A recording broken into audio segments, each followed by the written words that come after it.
Hello everyone, and welcome to my Duel Today official news channel. I hope everyone is having a wonderful day.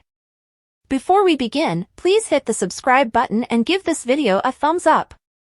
The crafty scheme by Stefan DiMera to frame Xander Cook. Spoilers for Days of Our Lives suggest that Xander Cook was unrelated to the shooting of Harris Michaels, despite the overwhelming weight of evidence pointing to the contrary. The good news is that Sarah Horton believes him. The bad news is that if a court of law finds him guilty, he might still serve some time in prison. Fans are aware that he is being set up, but how and by whom?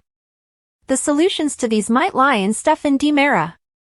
Spoilers for Stefan DiMera's shady days suggest that Stefan has been acting strangely lately. In addition to being jittery near Ava Vitali, other fans remember him being jittery in the bistro when speaking with Tripp Johnson and Wendy Shin following Harris's shooting. Audiences at the time felt it was because the two discovered him and Ava in the aftermath of the bedroom session, which is why Stefan appeared tense. He didn't want Gabby Hernandez to find out. Since then, though, some viewers appear to believe that his actions are related to Harris's shooting. In Salem, coincidences don't happen. Xand went to the DiMera home to face EJ DiMera when he initially received the request to eliminate someone from an unidentified caller and number. Stefan was present even though EJ wasn't, and Xand told EJ's brother what was about to happen. Stefan argued at the time that EJ wasn't the caller giving murderous orders, so it's interesting that he would stand up for his brother in that way given their lack of closeness and lack of disclosure of personal information. Unless EJ was the caller himself, how could Stefan know for a fact that he wasn't the one making the call? The Xander/Stefan sequence looked so arbitrary at the time, but as the parts of this shooting puzzle fit together more and more, Stefan's role as the shooter makes sense. Ultimately, it's possible that he and Clyde share an unspoken understanding.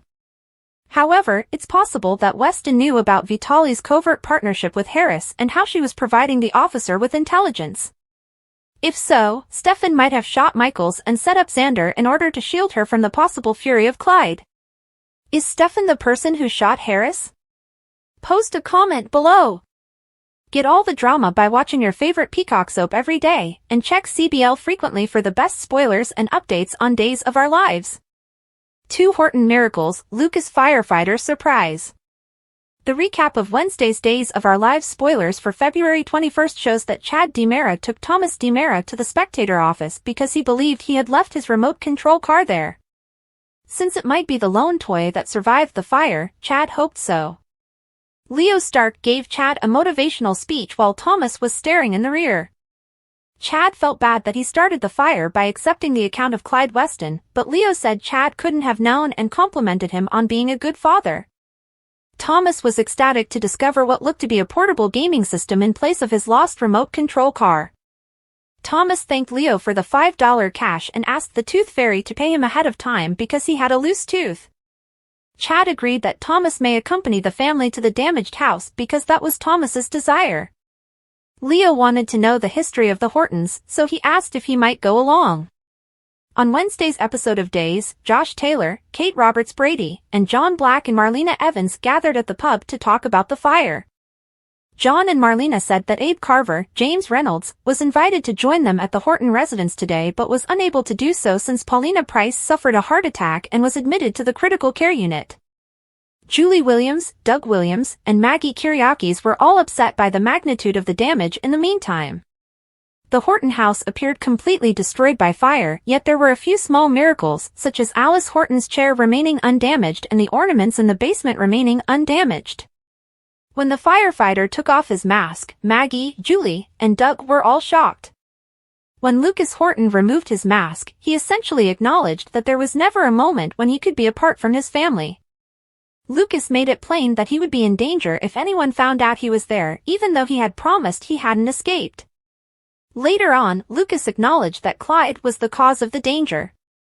Uncle Lucas arrived and was greeted by Thomas, but Chad took them both upstairs right away since he didn't think it would be a good idea for Leo to see Lucas there. Julie told stories with Doug and Maggie after Chad conveyed to her that Leo was interested in learning about the Horton family history. Doug also performed the classic song Always by Alice and Tom Horton, McDonald Carey.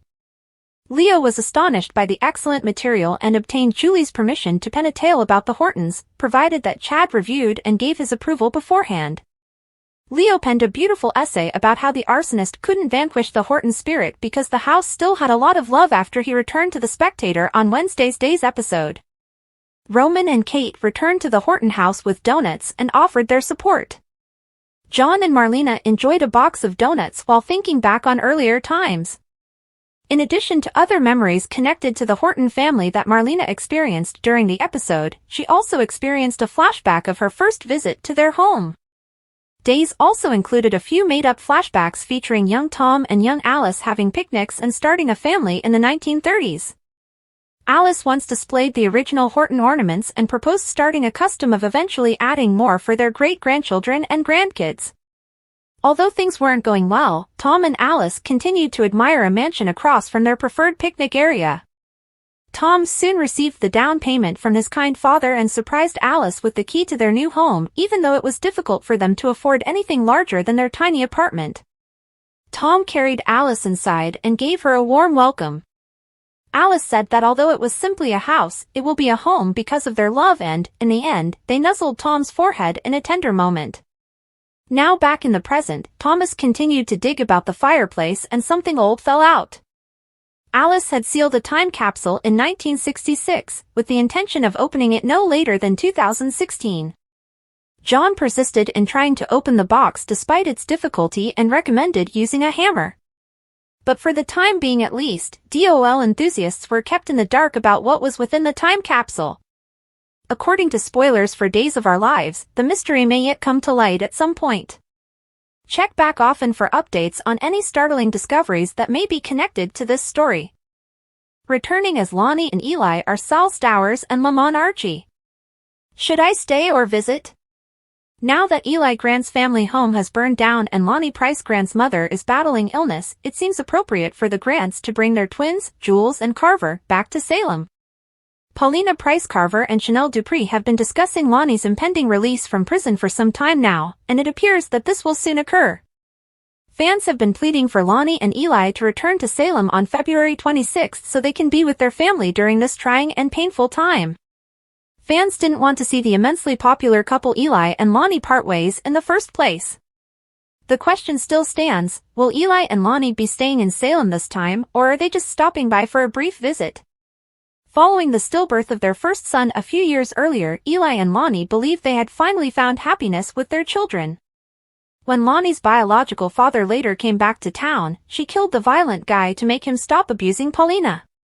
Paulina attempted to claim responsibility for her daughter, but Lonnie admitted guilt and was sent to a prison outside of the city. Eli and their twins made her relocate closer to the prison so they could have regular visits with their mother, but, last summer, after Abe Carver was thought to be dead, Lonnie was released on furlough. She was the one who discovered him was still alive, but she was later returned to prison to serve out the balance of her term. Is Lonnie back on the loose for good this time, or is she out forever? Some might contend that because she was only attempting to preserve her mother's life, she never ought to have been imprisoned in the first place. Paulina would have gladly served her jail sentence for Lonnie, but Lonnie was unable to permit that to occur.